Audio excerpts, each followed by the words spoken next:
Dans cette nouvelle causerie du 21 mars 2012, je vais aborder un problème fondamental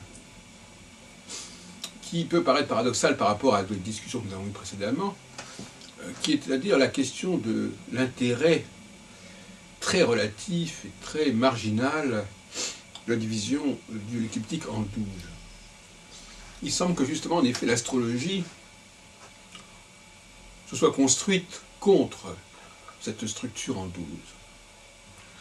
Il est donc regrettable qu'on entende encore aujourd'hui des propos consacrés à la présence d'une planète dans tel signe. Car ça correspond à une forme de proto-astrologie ou d'une astrologie qui se ressourcerait dans la réalité, entre guillemets, astronomique des 12 signes, des 12 constellations, et qui finalement serait en porte-à-faux avec toute l'histoire de l'astrologie depuis pas mal de millénaires. Il s'agit d'une sorte de retour d'astrologie populaire, d'origine astronomique, qui se manifeste évidemment dans les horoscopes autour des 12 signes, et dont André Barbeau fut un des avocats dans les années 50, c'était en tout cas un des propagandistes, lorsqu'il a publié ou dirigé ou animé cette série de 12 volumes, de petits volumes, sur le zodiaque.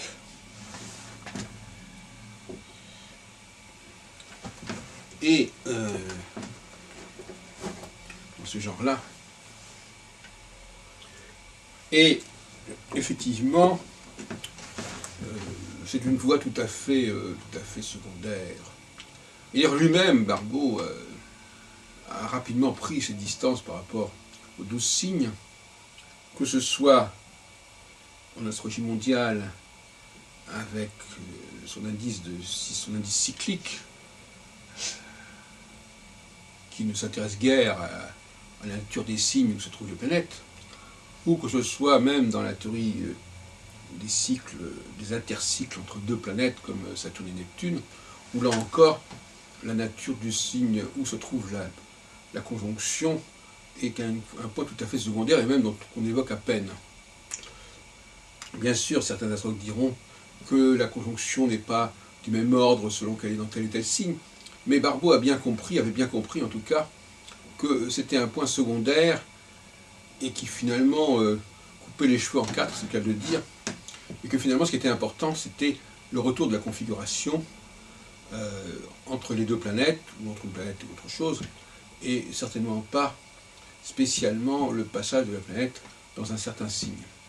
Malheureusement, comme chacun sait, depuis quelques années, il y a des groupes d'astrologues qui mettent en avant beaucoup plus volontiers la présence d'une planète dans un signe, l'entrée d'une planète dans un signe, plutôt en Capricorne. Maintenant c'est Neptune en Poisson. Il y a quelques années c'était encore autre chose. Et cette astrologie du rapport planète-signe est une astrologie tout à fait obsolète et qui malheureusement se perpétue. Alors je voudrais récapituler sur ce dossier, sur ce procès des 12 signes, en notant que l'une des erreurs de Jean-Pierre Nicolas aura été, il y a une cinquantaine d'années, de préserver ce cadre des 12 signes. Et moi-même, je suis assez marqué par l'astrologie d'Outre-Rhin. D'ailleurs, ma famille vient de Rhénanie. Et notamment par l'astrologie de Hébertine. Mais il faudrait aussi citer le nom de Kepler, qui est également un astrologue allemand, et qui lui avait introduit des aspects assez particuliers, comme le quintile, 72 degrés, qui ne respecte absolument pas, évidemment, la division en 12, mais qui au contraire passe par-dessus. Et c'est un point que je voudrais mettre en avant pour commencer, à savoir l'intérêt d'aspects comme celui du semi-carré, qui brise radicalement la division en 12, puisque deux planètes en semi-carré ne sont pas dans le même statut, dans la même situation que deux planètes qui seraient en trigone, par exemple, ou en sextile, deux aspects qui sont des multiples de 30. L'idée que le zodiaque, que l'écliptique, si on préfère, je préfère parler d'écliptique pour parler de la structure physique, et le zodiaque pour parler d'une lecture de la structure physique, d'un découpage arbitraire de la structure physique, qui n'a rien de scientifique, même si c'est utilisé par les astronomes. Et donc on peut très bien diviser le cercle, on peut appeler ça le cercle, ou on peut appeler ça autrement. Enfin, on peut utiliser le cercle zodiacal, puisque le mot diaque dans zodiaque signifie cercle. Le cercle zodiacal en 8 ou en 4, et non pas forcément en 12. D'une manière générale, dans un but de simplification, justement, l'astrologie a tenté de remplacer les 12 signes par d'autres formes de définition, comme par exemple, effectivement, les éléments, comme par exemple les planètes, en domicile, en exaltation dans les signes, ou encore les modes cardinaux fixes mutables, qui sont justement d'ailleurs à la base même de la pensée d'Hébertine, dont je parlais tout à l'heure, savoir que tout ce qui est à 80 degrés a des points communs. Il ne faut pas oublier que la catégorisation en quadruplicité cardinale fixe mutable est une façon de procéder qui met en avant le carré, puisque des planètes en carré sont cardinales, par exemple, à partir du même groupe cardinal, ou même groupe fixe. Le fait de considérer le carré comme un aspect dissonant a toujours été un peu étonnant, en fin de compte. Et inversement, pour le trigone, qui lui met en rapport des planètes qui sont dans des situations totalement différentes les unes des autres. Il faut d'ailleurs distinguer entre les carrés, entre des planètes appartenant à des saisons du même ordre, comme carré entre le printemps et l'été, ou carré entre l'automne et l'hiver, qui ne correspondent pas aux mêmes problématiques que le carré entre l'hiver et le printemps, ou entre le printemps, entre l'automne et entre l'été et l'automne. Car il y a quand même une césure entre les deux groupes, les deux saisons d'en haut, si on peut dire, et les deux saisons d'en bas. Alors, il y a donc toute une tradition anti-12 signes qui existe en astrologie et qui actuellement est un petit peu, disons, refoulée ou recouverte. Même la théorie des domiciles d'exaltation s'efforce précisément, du moins sous la forme antique qui était la sienne, s'efforce de relativiser le rôle des 12 signes en le remplaçant par des rapports signes-planètes, ce qui fait que le nombre de planètes étant plus limité que le nombre de signes, on passait ainsi d'une catégorisation à 12 à une catégorisation à 7. Et encore, oui,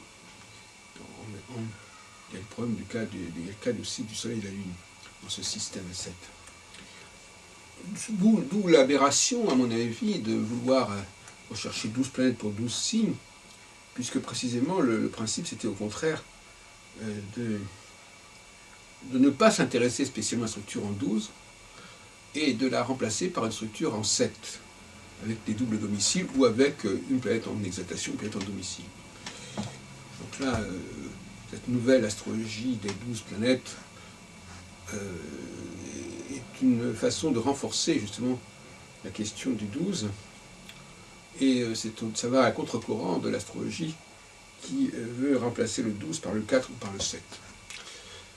D'ailleurs, la théorie des ères précessionnelles, passage de l'ère du taureau à l'ère du bélier, l'ère du bélier à la poisson, etc., est une théorie qui a revalorisé encore une fois les 12 signes de façon assez fâcheuse à partir du XVIIIe siècle, la fin du XVIIIe siècle, et par la durée considérable de chacune de ces ères qui dépasse les 2000 ans, 2160 ans, on a redonné une certaine vigueur aux 12 signes. ou symbolique des 12 signes. C'est assez fâcheux. Alors, effectivement,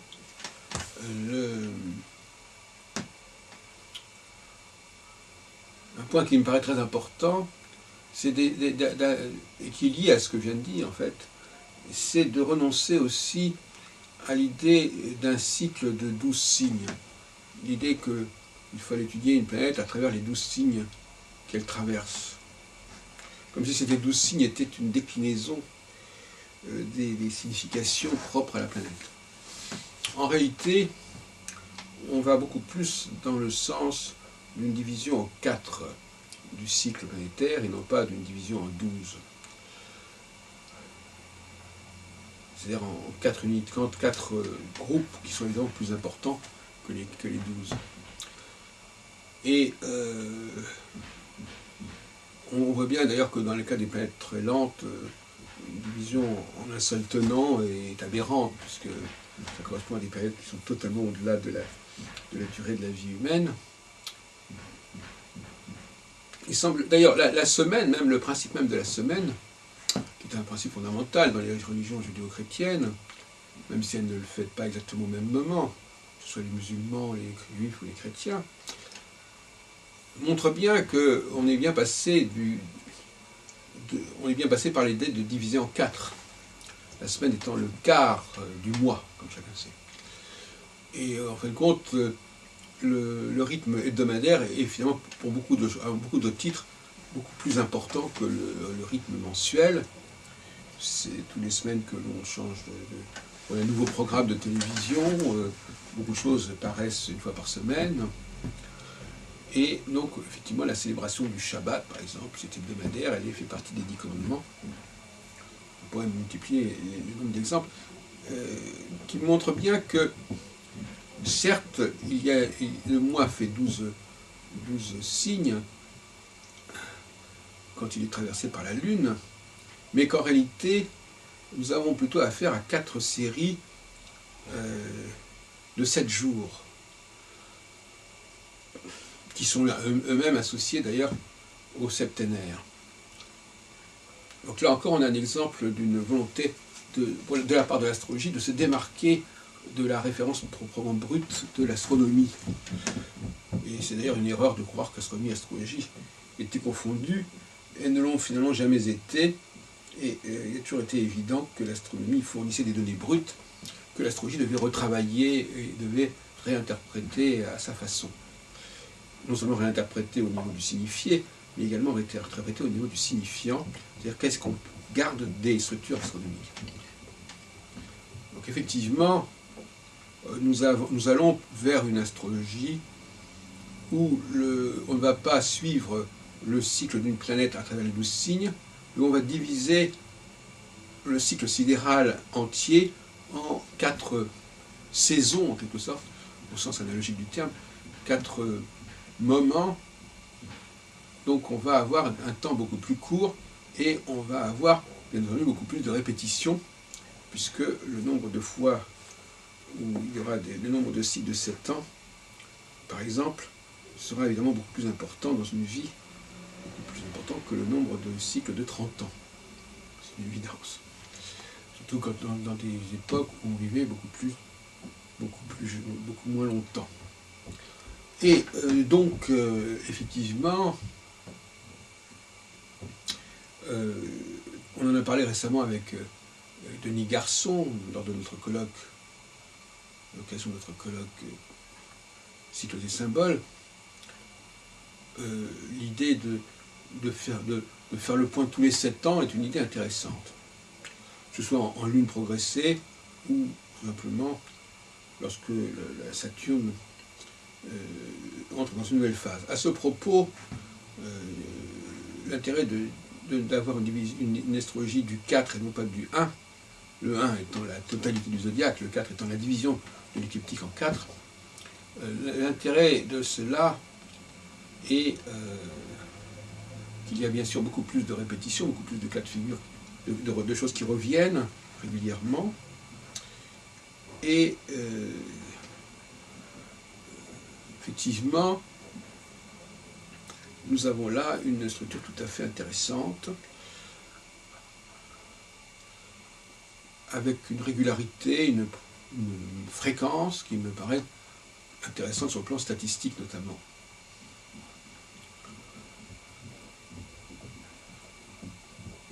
Cette division en 4 d'ailleurs débouche nécessairement sur une division en 8, puisque dans tout cycle, évidemment, il faut bien qu'il y ait une division pour qu'il y ait une cyclicité, et le minimum, c'est évidemment une division en 2, donc passage du 4 au 8, et non pas en 12, n'est-ce pas, de toute façon. Division en 8 qu'on retrouve bien sûr dans le système des maisons astrologiques, qui comportait à une époque 8 divisions et non pas 12. Ce dont j'ai parlé longuement, d'où le fait que la dernière maison, 8, était la maison de la mort, c'est-à-dire la maison de la fin du processus. Même si on peut épiloguer sur la question de la mort, soyons un peu plus terre à terre. Donc, tout indique que l'astrologie n'a rien à voir, n'a rien à faire avec le 12. Et même au Moyen-Âge, la théorie des grandes conjonctions, Jupiter-Saturne, mettait l'accent sur le passage de la conjonction en un élément donné, mais non pas dans les 12 signes. Les signes référant immédiatement à un élément. Et donc on ne s'arrêtait pas du tout au niveau des 12 signes. Alors, les 12 signes, c'est intéressant, sur le plan symbolique, sur le plan historique, si vous voulez. Mais, en fin de compte, c'est une voie de garage que le peuple a empruntée, effectivement, mais qui n'intéresse pas l'astrologie savante. Il est regrettable que l'astrologie savante soit envahie encore très largement par cette astrologie des 12 signes, qui doit être réservée aux almanachs, etc. D'ailleurs, le zodiaque lui-même a été interpolé pour justement faire apparaître le 4, notamment avec la question des vertus cardinales qui ont été plaquées sur le zodiaque et qui sont au nombre de 4, justement.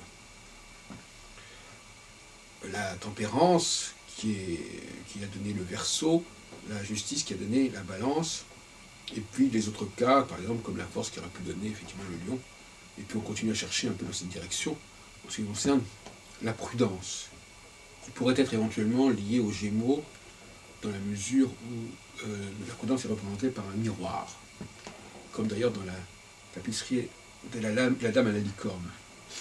Or, les Gémeaux, c'est une forme de phénomène de miroir. Mais enfin bon, ce qui est important, c'est de comprendre que le zodiaque originel, même sur le plan symbolique, a été interpolé pour faire justement apparaître le 4. Et on a donc actuellement un phénomène hybride avec le symbole zodiacal. On retrouve d'ailleurs ce 4 également dans les 4 animaux du tétramorphe, des 4 évangiles, le livre d'Ézéchiel, etc., etc. Alors, je voudrais revenir donc justement sur le fait que dans cette astrologie du 4, on a non pas un point origine, qui serait le point vernal, mais 4 points origine. Puisque la division en 4 implique un balisage en 4. Un balisage sidéral en 4. C'est pour cela que depuis quelques années, je préconise l'utilisation des étoiles fixes, des 4 étoiles fixes royales, qui sont à peu près qui forment à L4 un quadrilatère, à peu près presque proche du carré en fait, et de la figure géométrique du carré. Donc par conséquent, l'idée de ne chercher que un point de départ dans tout le système, à partir duquel l'ensemble du zodiaque serait articulé, est une idée aberrante aussi. En fin de compte, il faut 4 points de départ. Parce que chaque fois, pour que chaque phase, chaque carte du cycle soit mise en évidence, il doit à chaque fois correspondre à une nouvelle étoile, en quelque sorte.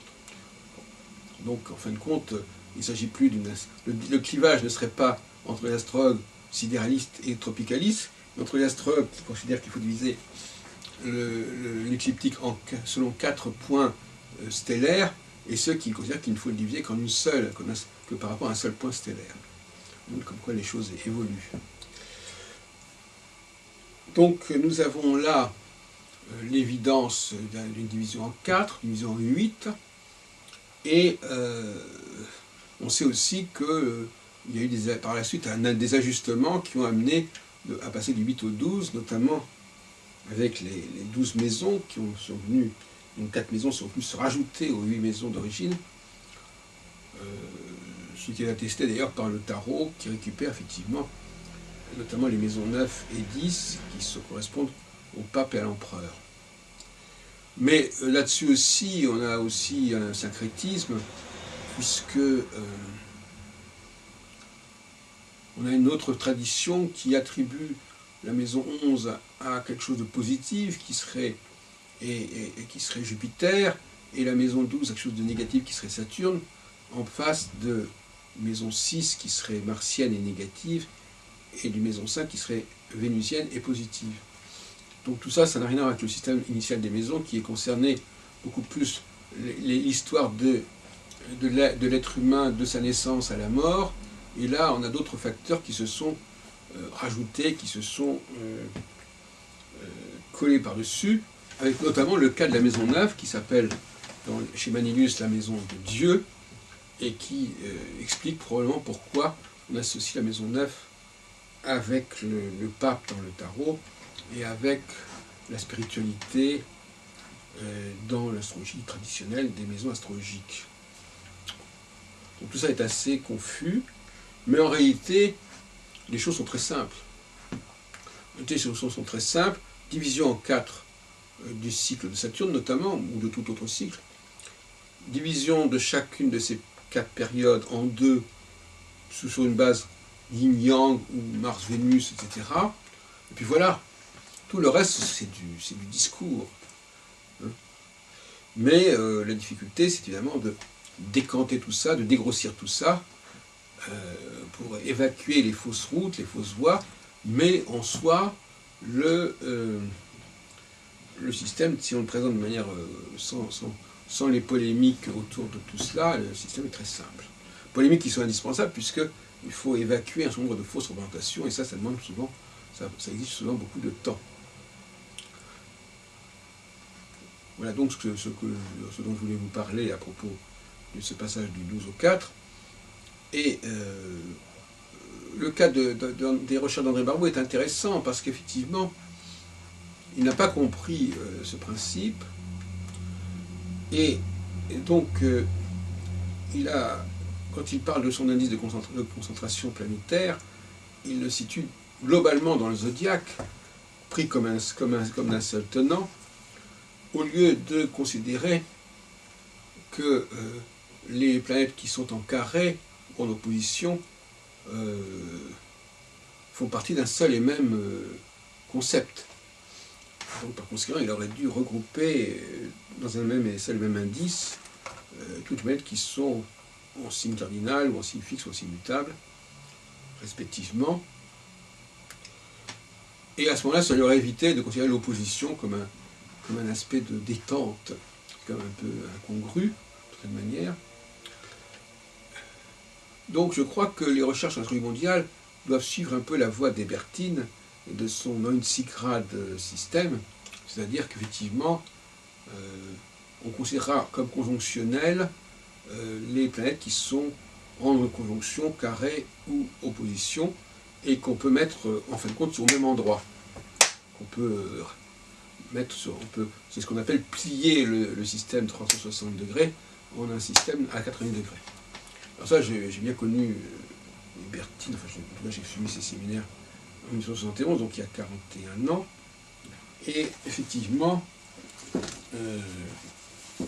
ce congrès de 1971 a été assez mémorable.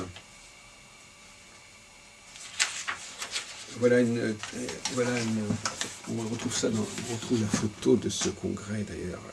On voit notamment Julian Sturm, Alexander Ruperti. Ça c'est gardé dans les annales hébertines. Et effectivement, voilà, donc Hébertine, on le trouve là, le père d'un côté, et le fils de l'autre côté.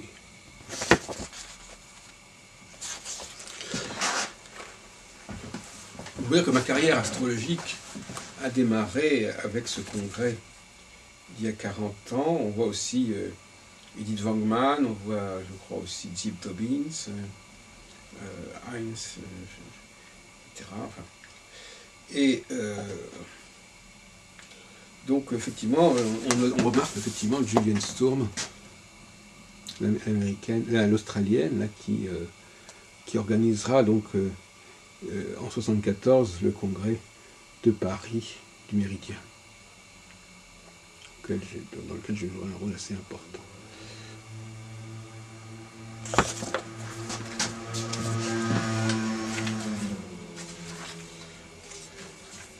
Cette pensée allemande, qui bien entendu n'a pas trouvé toutes les solutions, est une pensée tout à fait respectable, qui a d'ailleurs également introduit le mi-point, qui correspond un petit peu en quelque sorte à l'aspect de 45 degrés, entre deux conjonctions, sur une période sur deux conjonctions séparées par 40 degrés, et bien la moitié c'est 45 degrés.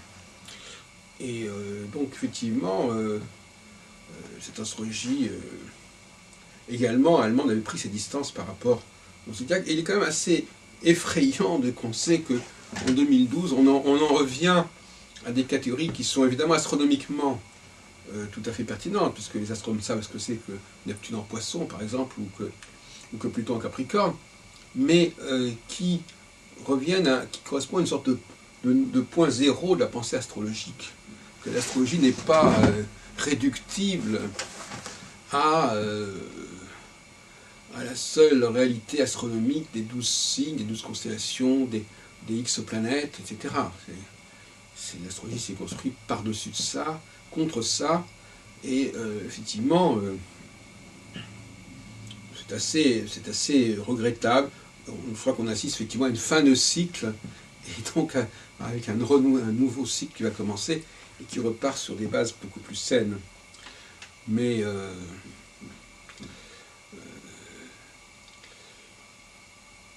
il est clair que l'astropsychologie a du mal à se penser en dehors des 12 signes, n'est-ce pas? Elle est fille des 12 signes, l'astropsychologie. On voit mal un astrologue ne pas se servir de la symbolique des 12 signes pour faire son travail. Et ce qui d'ailleurs confirme mon idée que l'astropsychologie est aussi une forme assez secondaire d'astrologie.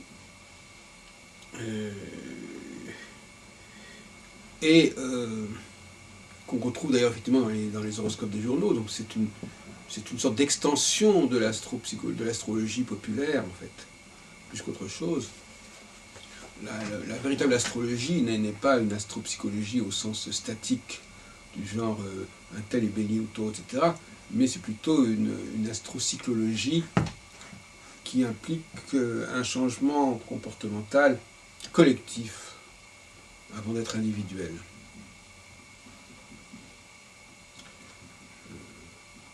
Je voudrais terminer sur cette question de l'abstraction, si vous voulez, quelque part, ou plutôt du manque d'abstraction assez évident chez beaucoup d'astrologues qui... ce manque d'abstraction, c'est une forme de... je ne dis pas de maladie, mais c'est quand même une forme de déficience mentale. Quelqu'un qui n'est pas capable de relier des facteurs distincts en mettant en évidence ce qui les rapproche, eh bien, il est extrêmement pénalisé dans toute démarche intellectuelle. Justement, le problème de l'astrologie, c'est qu'elle sert d'alibi à ces gens qui n'ont que des capacités d'abstraction très limitées. Puisque l'astrologie, en mettant en évidence, soi-disant, la complexité et la diversité des choses, semble vouloir dispenser les gens de faire un travail d'abstraction, donc de rapprochement, donc de généralisation, donc de conceptualisation. Et il semble que l'astrologie attire inexorablement tous ceux qui ont une carence cognitive à ce niveau-là.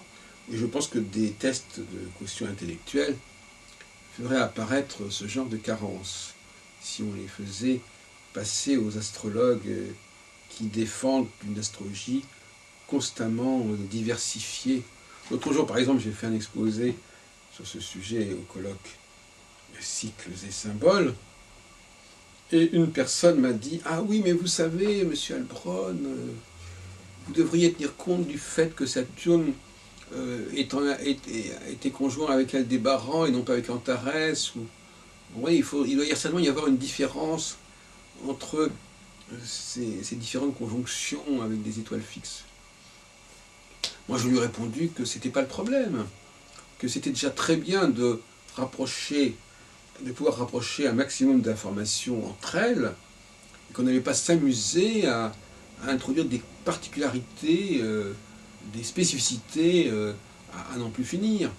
Mais il y a une tendance comme ça à vouloir diversifier, ce qui permet de ne pas aller jusqu'au bout de la réflexion intellectuelle, puisque ça permet de s'arrêter en chemin, puisque quand on a plusieurs événements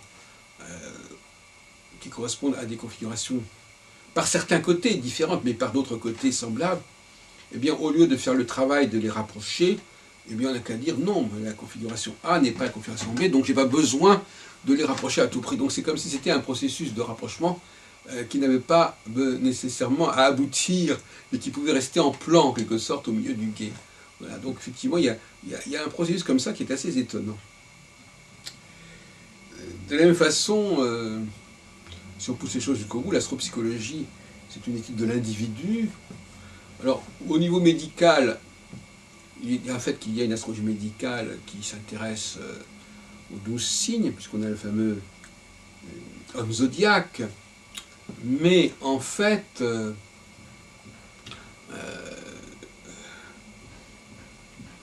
en dehors du médical, il semblerait qu'on n'ait pas besoin du tout de la division en 12.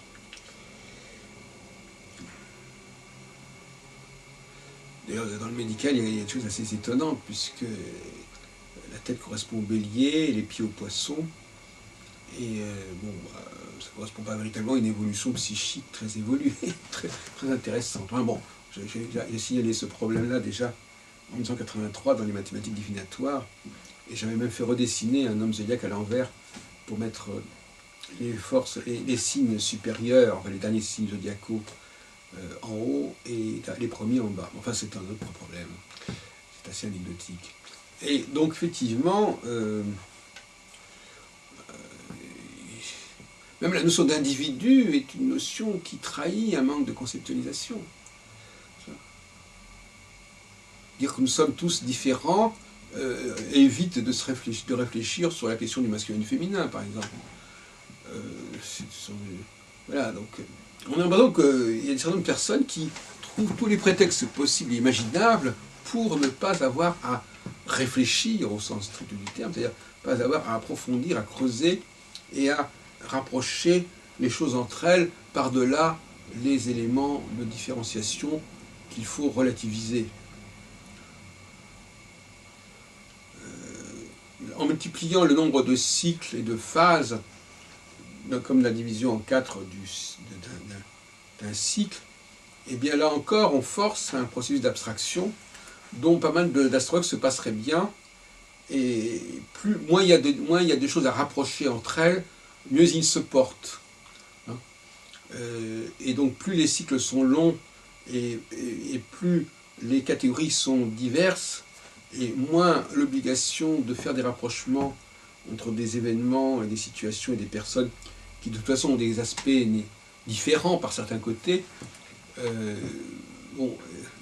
moins le travail de décantation sera demandé, mieux certains astrologues se porteront. Bon. Mais l'astrologue, je crois au contraire, doit être un philosophe qui doit être capable d'abstraction, qui doit être capable de rapporter les choses à une valeur unique, ou en tout cas à un nombre très limité de valeurs, notamment la binarité masculin-féminin, et non pas de diviser en 12 ou en 144. Ça, c'est pas du tout le message de l'astrologie, de dire que nous sommes des gens extrêmement différents les uns des autres. Ce n'est pas que ce n'est pas vrai quelque part, mais le message de l'astrologie, c'est l'inverse. Montrer à quel point, non pas nous sommes tous identiques, mais il y a un nombre de cas de figure, aussi bien dans le temps que dans l'espace d'ailleurs. Il n'y a pas un nombre de phases considérable, et il n'y a pas non plus un nombre de personnalités considérable. À propos de personnalité, comme on le dit souvent, et comme on le lit souvent à juste titre dans les traités, dans les histoires de l'astrologie, effectivement,